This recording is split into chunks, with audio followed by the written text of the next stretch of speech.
Le travail de la société civile, c'est un travail bénévole, c'est un travail volontaire, où les gens décident de mettre tout ce qu'ils ont en termes d'intelligence, de moyens et tout pour une cause commune.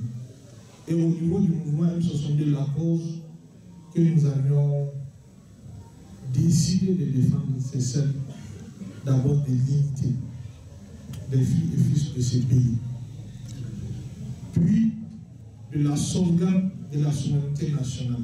Et donc, nous avons décidé de faire ce point de presse pour nous exprimer sur la vie de notre nation, sur la vie de notre pays, et rappeler aux gens, aux uns et aux autres, les enjeux de la lutte que nous menons. Comme vous le savez, vous l'avez suivi tout récemment, les interventions du chef de l'État, le général Abdrahmane Tchiani, qui, dans un exercice singulier, en langue hausa, germain et français, a expliqué ce qui se trame et ce qui se prépare contre notre pays et au-delà de notre pays contre l'Alliance des États du Sahel. Beaucoup de personnes sont sorties pour dire, en tout cas pour minimiser et dire que c'est encore des subterfuges qu'on cherche à ne pas ou à contourner quelques problèmes que les Nigériens rencontrent au quotidien, ou bien à ne pas vouloir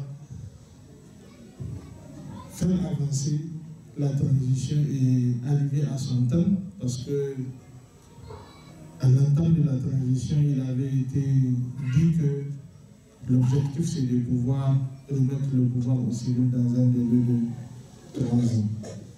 Ou même qu'il y a une fuite en avant par rapport à la mise en place des autres organes de transition.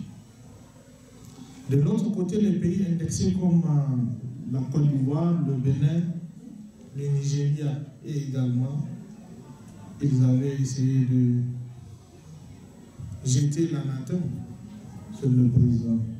Même des acteurs culturels ont été mobilisés. Mais puisque Dieu ne dort pas, celui qui est au centre de tout, le président français Emmanuel Macron, j'allais dire le président de la junte française, parce qu'il gouverne la France sans légitimité. Celui-là même est sorti pour confirmer à qui viennent entendre les propos du président Tchad.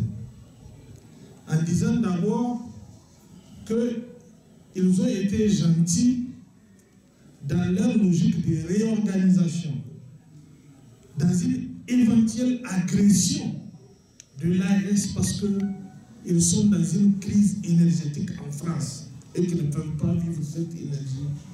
Ils ont donné le soin à certains de leurs partenaires de parler de cette réorganisation et de leur départ éventuel dans leur pays.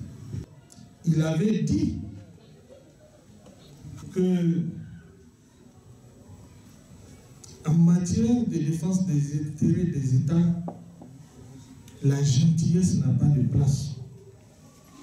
Il faut défendre ses intérêts par la force. Et il entend les intérêts de la France quoi?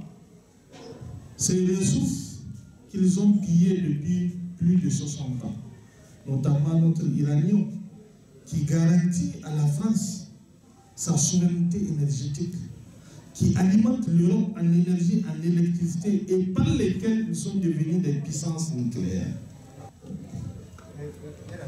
Et donc, je pense que notre peuple et nos populations soient interpellés à dire et à comprendre que le match n'est pas terminé, que la lutte ne fait que commencer.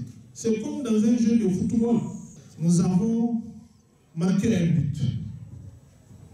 Nous avons une victoire d'étape parce que nous avons réussi à faire chasser les forces étrangères.